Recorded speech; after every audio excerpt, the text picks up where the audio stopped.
Shalom, salam sehat, salam kebajikan bagi kita semua Bapak Ibu jemaat Tuhan.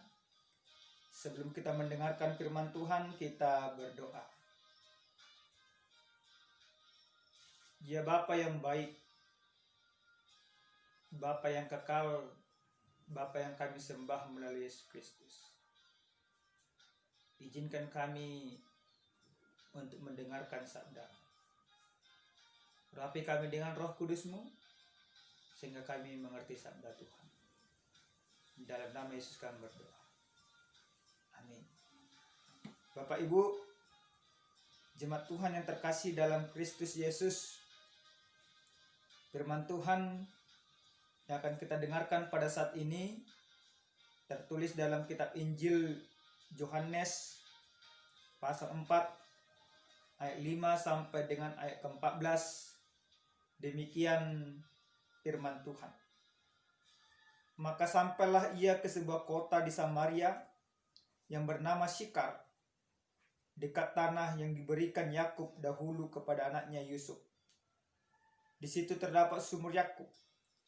Yesus sangat letih oleh perjalanan, karena itu ia duduk di pinggir sumur itu. Hari-hari kira pukul 12. Maka datanglah seorang perempuan Samaria hendak menimba air. Kata Yesus kepadanya, "Berilah aku minum." Sebab murid-muridnya telah pergi ke kota membeli makanan. Maka kata perempuan Samaria itu kepadanya, "Masakan engkau seorang Yahudi minta minum kepadaku seorang Samaria?" Sebab orang Yahudi tidak bergaul dengan orang Samaria. Jawab Yesus kepadanya, "Jika engkau tahu tentang karunia Allah, dan siapakah dia yang berkata kepadamu, 'Berilah aku minum,' niscaya engkau telah meminta kepadanya, dan ia telah memberikan kepadamu air hidup." Kata perempuan itu kepadanya, "Tuhan, engkau tidak punya timba, dan sumur ini amat dalam. Dari mana engkau memperoleh air hidup itu? Adakah engkau lebih besar daripada bapa kami Yakub, yang memberikan sumur ini kepada kami, dan yang telah minum sendiri dari dalamnya, ia serta anak-anaknya dan ternaknya?"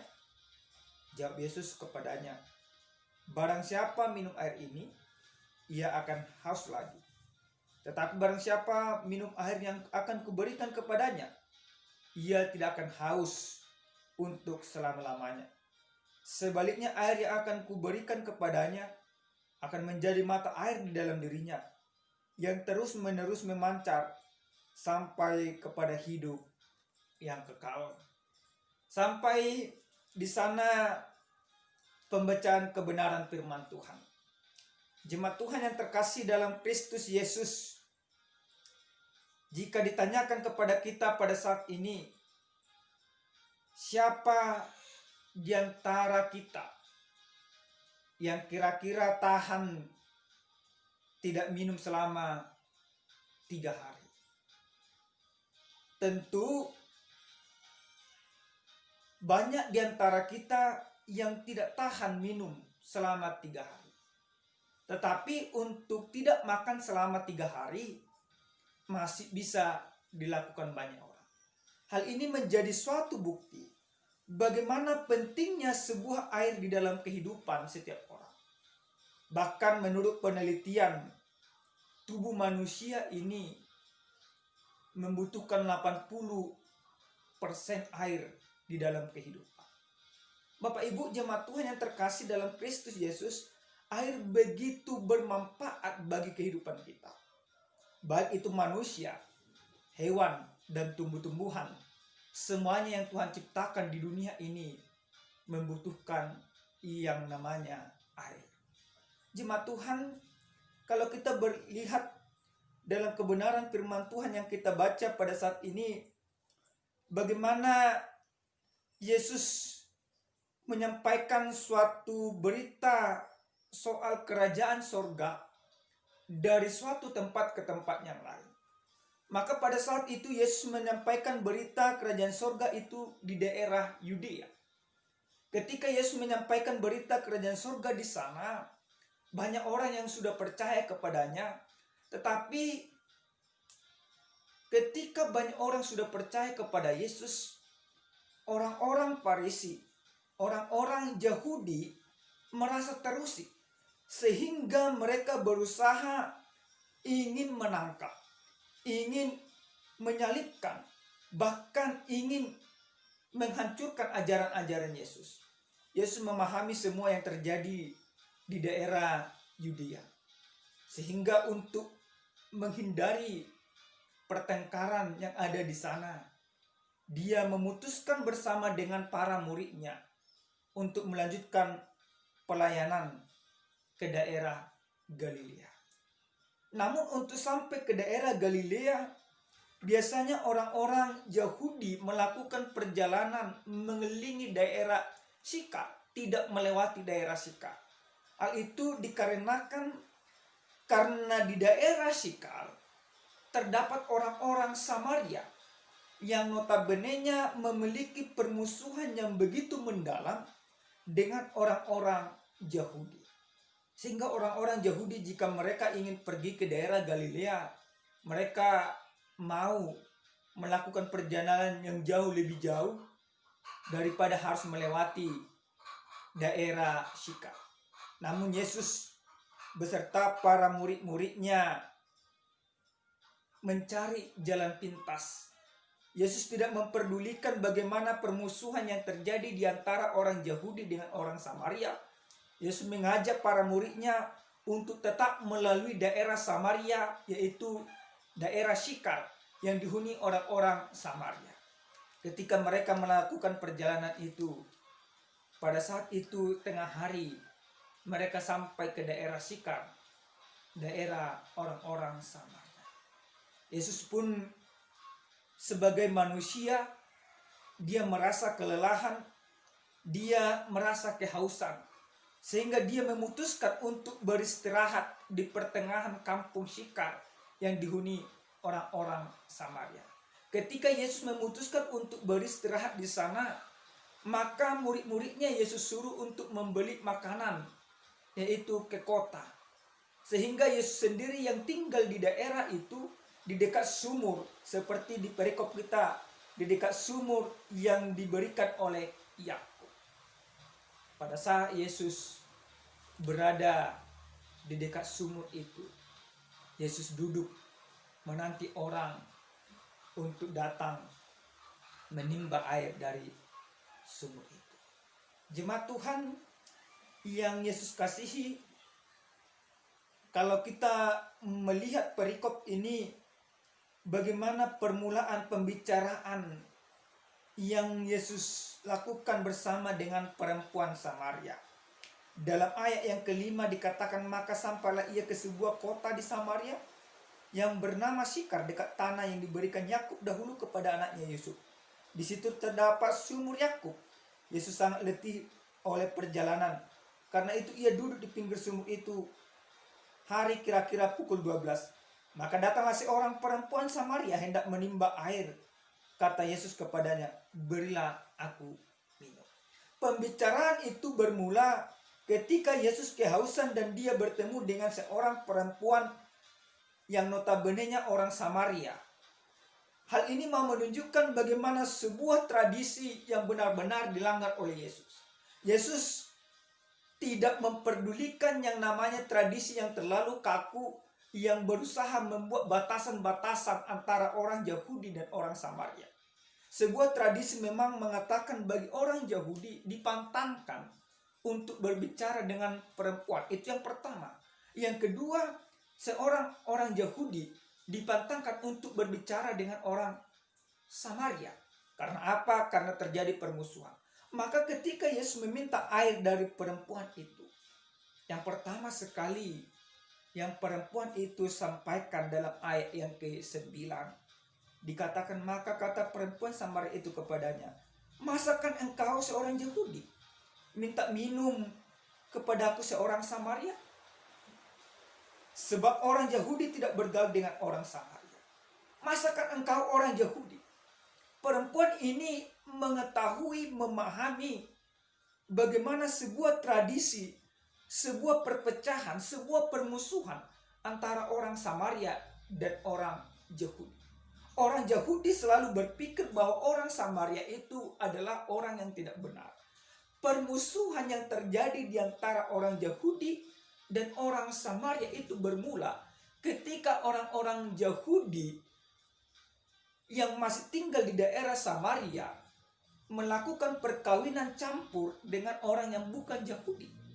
Perkawinan campur inilah menjadi awal permusuhan antara orang Yahudi yang merasa benar-benar dirinya Yahudi dengan orang yang sudah melakukan perkawinan campur. Itu bermula sekitar tahun 722 sebelum Masehi. Pertanyaan yang disampaikan oleh perempuan itu merupakan sebuah fakta yang menarik. Bahkan dikatakan dalam ayat yang ke-9, sebab orang Yahudi tidak bergaul dengan orang Samaria.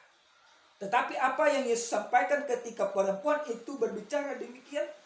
Yesus mau mengatakan, jikalau engkau tahu tentang karunia Allah, dan siapakah dia yang berkata kepadamu, berilah aku minum, niscaya engkau telah meminta kepadanya dan ia telah memberikan kepadamu air hidup.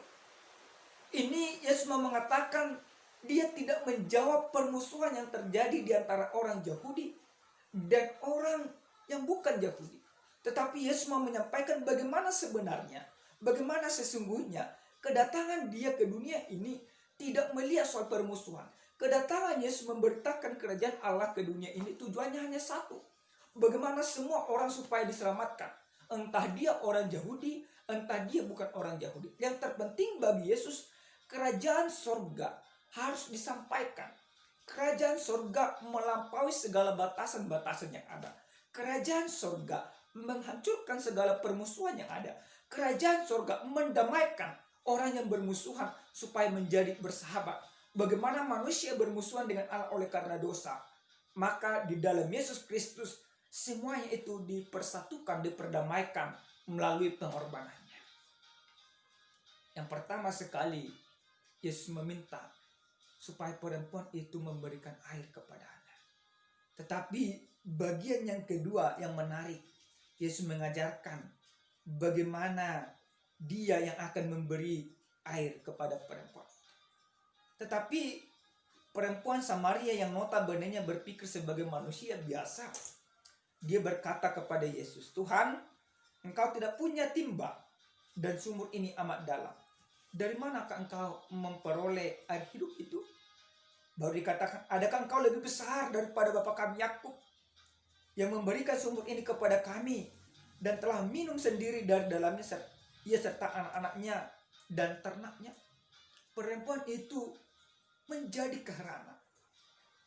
Bagaimana Yesus yang tidak mempunyai timba, yang tidak mungkin bisa mengambil air, tetapi justru menawarkan akan memberikan air kepada perempuan itu. Lalu perempuan itu berkata, membandingkan antara kehidupan Yesus dengan kehidupan Yakub. Bagi perempuan itu yang dia pahami selama ini, bapa yang paling besar di dalam tradisinya karena dia memberikan sumur itu adalah salah satunya Yakub. Jadi tidak ada lagi yang bisa memberikan air kecuali Yakub seperti yang terjadi pada saat itu. Perempuan itu tidak memahami, tidak melihat bagaimana Yesus sebenarnya adalah Tuhan. Bagaimana Yesus sebenarnya sumber air hidup. Bagaimana Yesus sebenarnya lebih besar dari segala bapak-bapak orang Yahudi atau orang-orang Samaria yang pada saat itu. Tetapi apa yang kembali yang Yesus sampaikan kepada perempuan itu? Jawab Yesus kepadanya, barang siapa minum air ini ia akan haus lagi. Tetapi barang siapa minum air yang akan kuberikan kepadanya, ia tidak akan haus untuk selama-lamanya. Sebaliknya air yang akan kuberikan kepadanya akan menjadi mata air di dalam dirinya, yang terus menerus memancar sampai kepada hidup yang kekal. Kemudian Yesus di dalam perikop ayat 13 sampai dengan ayat 14 mempertegas siapa sebenarnya dia. Yesus mempertegas di dalam penjelasannya, di dalam pengajarannya kepada perempuan Samaria itu bahwa air kehidupan yang dia berikan tentu berbeda dengan air yang ada di dalam sumur Yakub. Yesus mau mengatakan bahwa sumber air sesungguhnya adalah dia. Barang siapa yang meminum air dari sumur Yakub, yang dipahami perempuan itu masih tetap haus. Tetapi barang siapa yang meminum air dari sumber air kehidupan dari Yesus itu sendiri, maka tidak akan haus. Bapak Ibu, jemaat Tuhan yang terkasih dalam nama Yesus Kristus, pengajaran yang diberikan oleh Yesus kepada perempuan Samaria ini merupakan pengajaran yang begitu luar biasa. Ada beberapa hal yang harus kita pahami dari kebenaran firman Tuhan ini. Yang pertama, kerajaan surga harus disampaikan kepada semua orang. Dalam kebenaran firman Tuhan yang sampai kepada kita pada saat ini, bagaimana Yesus menyampaikan soal kerajaan surga, yaitu melalui air kehidupan kepada seorang perempuan Samaria. Yesus mau melanggar segala aturan yang berlaku yang tidak mencerminkan kerajaan surga. Yesus mau melanggar bagaimana permusuhan yang selama ini dibesar-besarkan oleh orang-orang lain. Tetapi ketika kerajaan surga harus disampaikan, tidak persoalan apakah dia itu orang Yahudi, tetapi yang pasti adalah kerajaan surga harus disampaikan ke sana. Yang kedua, dalam hal pengajaran ini, Yesus memahami bahwa seorang perempuan Samaria yang datang ke tengah-tengah sumur itu di siang hari merupakan seorang perempuan yang pendosa. Dia sebenarnya ditolak di tengah-tengah komunitasnya, di tengah-tengah orang Samaria. Kenapa dia ditolak? Itu dikarenakan karena perempuan ini dalam ayat yang ke-18 jelas di sana dikatakan perempuan ini sudah 5 kali berumah tangga. Karena dia selalu bergonta-ganti suami, maka tradisi mereka di Samaria menolak dia. Maka ketika penolakan terjadi, yang biasanya orang mengambil air ke dalam sumur itu di pagi hari atau di sore hari. Tetapi perempuan ini karena dia sadar, dia memahami bahwa dirinya adalah orang berdosa, orang yang ditolak oleh orang-orang komunitasnya. Maka dia menghindari orang-orang, dia mengambil air pada siang hari. Tetapi apa yang Yesus lakukan? Sekalipun dunia ini menolak orang berdosa, tetapi bagi Yesus tidak demikian. Orang-orang boleh menolak perempuan ini, tetapi Yesus justru meminta, menegur, menyapa, bahkan membenarkan perempuan ini, bahkan menyampaikan soal air kehidupan kepada perempuan. Ini merupakan tindakan yang luar biasa yang dipertunjukkan oleh Yesus Kristus. Bapak Ibu, jemaat Tuhan yang terkasih dalam nama Yesus Kristus, sering sekali kita seperti orang-orang Yahudi atau orang-orang Samaria yang selalu menganggap diri paling benar sehingga mengkotak-kotakkan segala sesuatu. Tetapi bagi Yesus tidak demikian. Kita harus meneladani bagaimana yang dipertunjukkan oleh Yesus. Dia menerima orang yang berdosa. Maka benar yang Yesus katakan bahwa dia datang ke dunia bukan untuk orang yang sehat, tetapi untuk orang yang sakit. Pertemuan Yesus dengan perempuan Samaria membuat suatu perubahan bagi diri seorang perempuan Samaria. Kalau kita membaca dalam perikop ini ayat yang seterusnya, di sana jelas dikatakan lewat perempuan Samaria, lewat perempuan yang berdosa ini, maka lewat dia orang-orang Samaria yang tinggal di Sikar mendapat pertobatan, menerima tentang Yesus sebagai Tuhan dan Juru Selamat. Walaupun memang pada saat itu orang-orang Samaria hanya mengakui hukum Taurat atau hanya mengakui kitab-kitab daripada Musa. Tetapi lewat pertemuan antara perempuan ini dengan Yesus, mereka menerima tentang keselamatan yang daripada Allah. Yang berikutnya Bapak Ibu jemaat Tuhan yang terkasih dalam nama Yesus Kristus, tema kita yang diberikan kepada kita pada saat ini yaitu air kehidupan. Bagaimana dengan kita? Apakah kita mau bertemu dengan Yesus? Bagaimana dengan kita? Apakah kita air kehidupan itu sudah benar-benar hidup di dalam hati kita? Atau justru kita masih selalu merasa haus di dalam kehidupan? Banyak orang sekarang ini dia dikatakan Kristen di dalam kehidupannya, tetapi dia masih merasa haus di dalam kehidupannya. Dia masih selalu haus oleh karena kekuasaan, dia haus oleh karena kehormatan, dia haus oleh karena kekayaan. Sehingga kehausan-kehausan yang ada pada dirinya sering sekali membuat dia tidak mengenal yang namanya Tuhan. Perempuan Samaria juga demikian. Kehausan batin yang dia rasakan sempat membuat dia tidak benar-benar memahami apa yang Yesus maksudkan.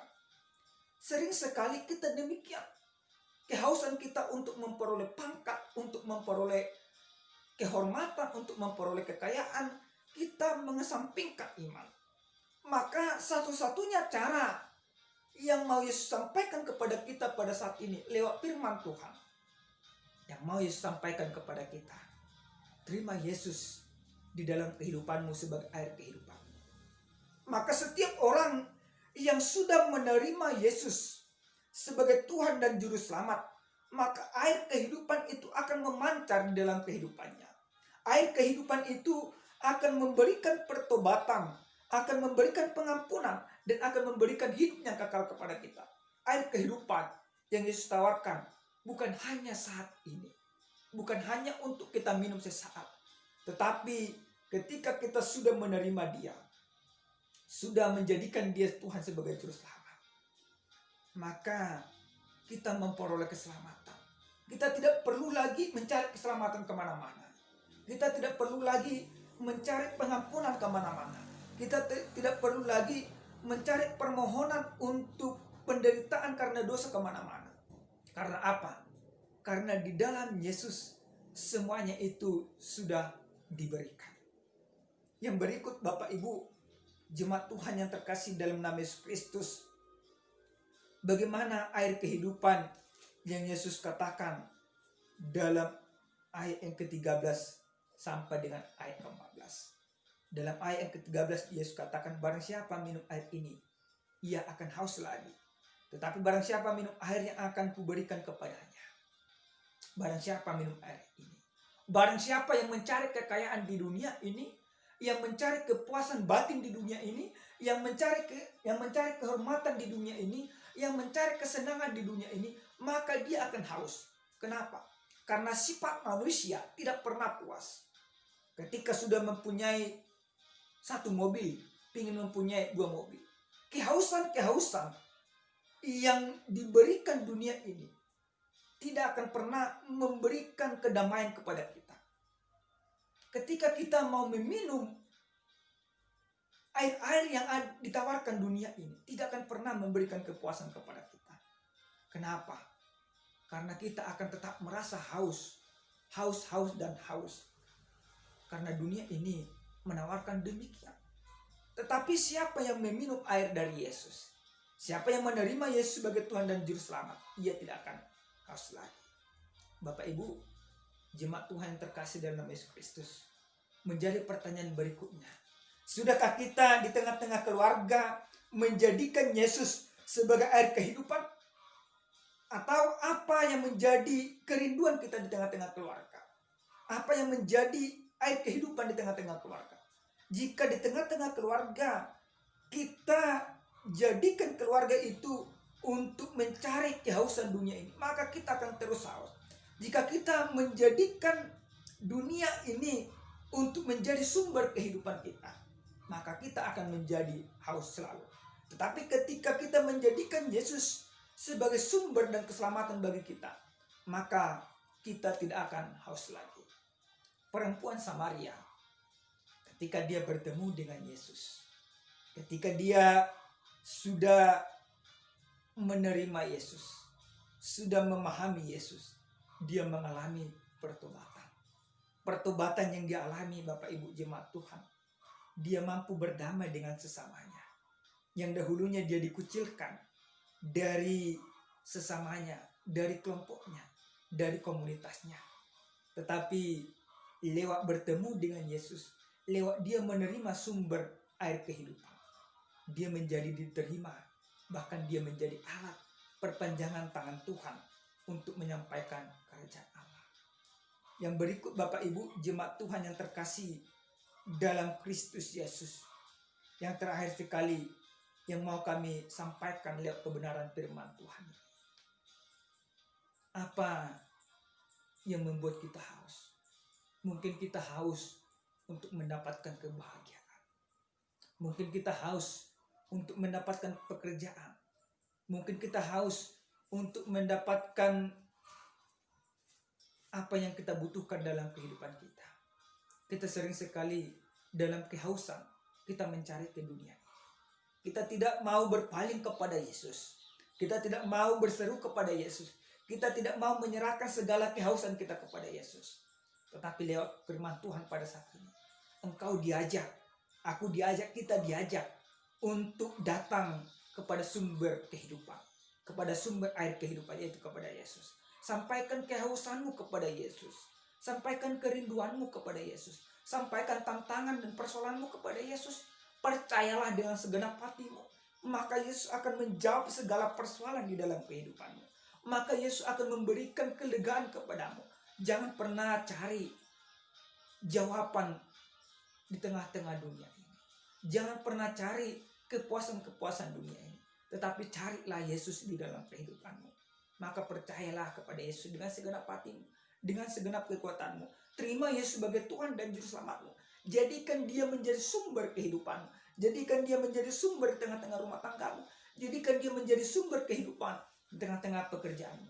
Tantangan apapun yang kau hadapi, seperti seorang perempuan Samaria, dia mau berbicara kepada Yesus. Dia mau berserah kepada Yesus. Dia mau bertanya kepada Yesus. Dia mau diubahkan oleh Yesus. Maka kita juga harus demikian. Kita mau diubahkan oleh Yesus. Berbicaralah kepada Yesus dengan segenap hatimu. Berbicara kepada Yesus. Bertanya kepada Yesus. Jangan bertanya kepada dunia ini. Maka ketika kita bertanya kepada Yesus, Yesus akan memberikan jawaban. Kan Yesus sumber jawaban dari segala sesuatunya. Amin. Kita berdoa. Terima kasih Allah yang baik. Terima kasih buat kebenaran firman-Mu. Benar ya Tuhan, bahwa Engkau adalah sumber air hidup di dalam kehidupan kami. Engkau sumber keselamatan bagi kami. Engkau memberikan kehidupan yang kekal kepada kami ketika kami menerima Engkau sebagai Tuhan dan Juru Selamat. Terima kasih Bapa. Ajari kami menjadikan Engkau sebagai Tuhan dalam segala kegiatan kami, dalam segala aktivitas kami. Kami tahu banyak persoalan, banyak tantangan yang terjadi dalam kehidupan kami. Tetapi kami, Engkau ajarkan supaya hanya datang kepadamu. Karena kami tahu Engkaulah sumber dari segala sesuatunya. Terima kasih Bapa. Hamba mempunyai keterbatasan menyampaikan kebenaran firman. Tapi Roh Kudus-Mu tidak pernah terbatas untuk terus menerjemahkan firman. Hamba punya keterbatasan untuk menyampaikan kebenaran-Mu. Tetapi Engkau akan menyampaikannya ya pertolongan. Berkati setiap orang mendengar khotbah ini Bapak. Berkati setiap orang yang merindukan apapun dalam kehidupan mereka. Terima kasih Bapak. Dalam nama Yesus kami sudah selesai dan akan siap melaksanakan firman. Amin.